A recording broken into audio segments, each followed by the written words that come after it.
Hey everybody, welcome back to my channel. It's Mindy here. I focus on all things fragrance related, and while I am a gourmandie, I do like to explore all facets of fragrance.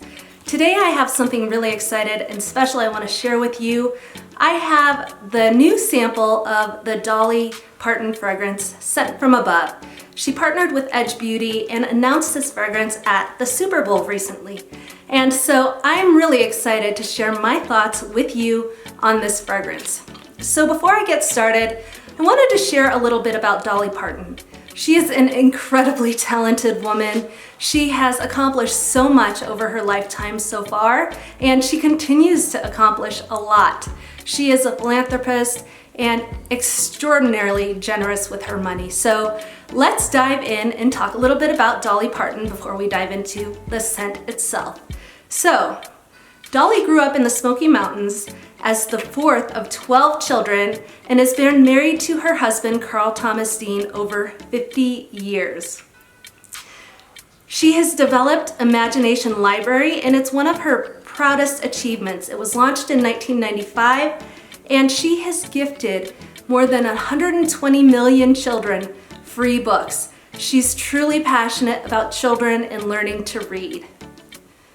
She's donated to various charities, and in the 1990s created a really interesting program called Buddy Up. It was a campaign in Tennessee where the dropout rate was fairly high, around 35%, and so she suggested 7th and 8th graders to pair up with one another, and when they graduated from high school, she would give them $500.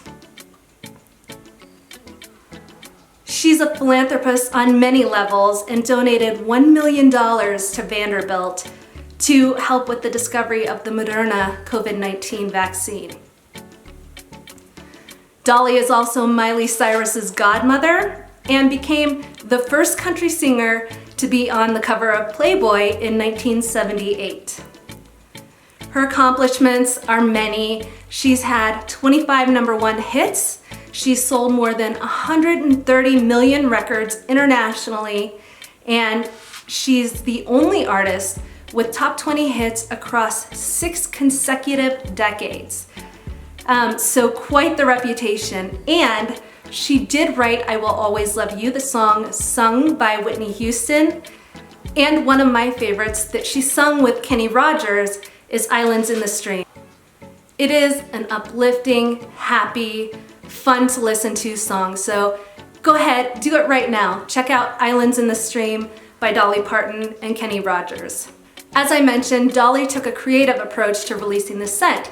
She released the sample with the hopes that people would get the opportunity to smell the scent and then be prepared to buy it in the summer if they liked the scent. So I've been testing out this fragrance for a little over 24 hours now. I've been wearing it on my hand, but I'm also gonna spray it on a test strip right now.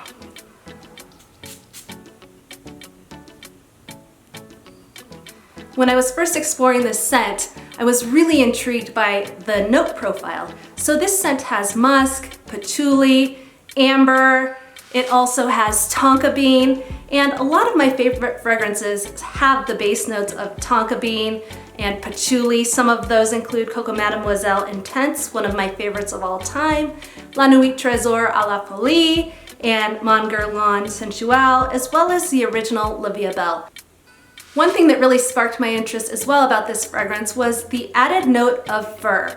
I haven't really seen that in many of my fragrances, though I do recognize that it's in Baccarat Rouge by Maison Francis Kurkdjian. What I immediately pick up from this scent is the woodiness. It's slightly aromatic, and there is a little bit of sweetness. But this is different from a lot of the celebrity fragrances that I've tested. When I think about the Ariana Grandes, the Jessica Simpsons, the Britney Spears, and even the Sofia Vergara fragrances, they're often quite sweet.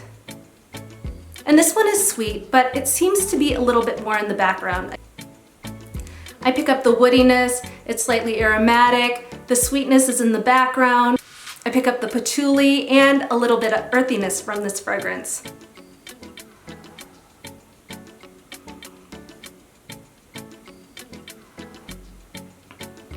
It's not sweet like other fragrances. As I mentioned, a lot of the other celebrity fragrances get a bad rap because they are very, very sweet. And I don't totally pick that up here. This is different, and this truly is not what I expected from Dolly Parton. For some reason, I expected something very powdery, very, very feminine, whereas this scent leans sort of in the middle. I almost think that this scent could be considered unisex. I could see a man wearing this and enjoying the scent, but very much I could see a woman enjoying this. So to me, it's more so down the middle than leaning in the feminine direction. It's not an absolute love at the moment, but it's certainly one that has intrigued me. It's sparked my interest, and I've enjoyed sniffing on my hand. The projection is very soft here, at least to my nose, and I don't think the sillage would be necessarily a beast. Not sure about longevity. I sprayed it multiple times yesterday, but again before bed, and I didn't pick it up this morning when I woke up, so that suggests to me that the longevity on this scent is less than 8 hours. And I think there's one thing that I wanted to mention about this scent that I found really interesting. So I kept sniffing it the first hour or so, and it was really reminding me of something that I had. While it's not the same scent, it's very different than the scent that I'm about to mention, but it does give me that same vibe, and it's similar in many ways. So the scent that I'm talking about is Agent Provocateur Fatale Intense. For whatever reason, this is similar to my nose to this scent. And I'm curious if anyone else has had that experience or picked up on that in any way, shape, or form. Didn't even want to mention that because I don't want to influence people to believe that it's the same scent, because it's not. But I feel like this is sort of like Agent Provocateur if the licorice and the chili pepper notes were removed and a lot more woodiness was added in. This is more sweet to my nose than the Dolly Parton Scent from Above scent, but they are similar to me. And when I looked at the notes, I was trying to dig in and see if there were any commonalities between the two. The only note that both of these scents contain is amber. So very, very different note profile between these two. So it's strange that they seem similar to me. When I dive into the accords that people pick up, that's where they seem a little bit more similar. So when you look into it, the main accords picked up in this fragrance include warm, spicy, sweet, fruity, amber, and floral, as well as fresh.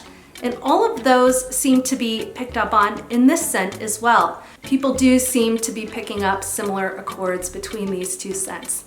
So that is my thoughts on the new fragrance released by Dolly Parton. This is one that I'm intrigued enough to consider buying a full bottle. Like I said, it reminds me of Fatale Intense, so they're not the same scent. I do pick up on some similarities between the two. Both of them are fragrances I enjoy. Both of them are soft. Both of them have that sort of warm, spicy vibe with a little bit of freshness. This is a little more sweet, so I feel like if some of the sweetness in this were toned down, potentially that chili pepper and licorice note were pulled out, added a little bit of woodiness, you might have a little bit more similarities, and that's where some of those similarities come together for me. Thanks again for watching my video. I truly appreciate it. I'd appreciate it if you like and subscribe to my channel. And until next time, see you soon.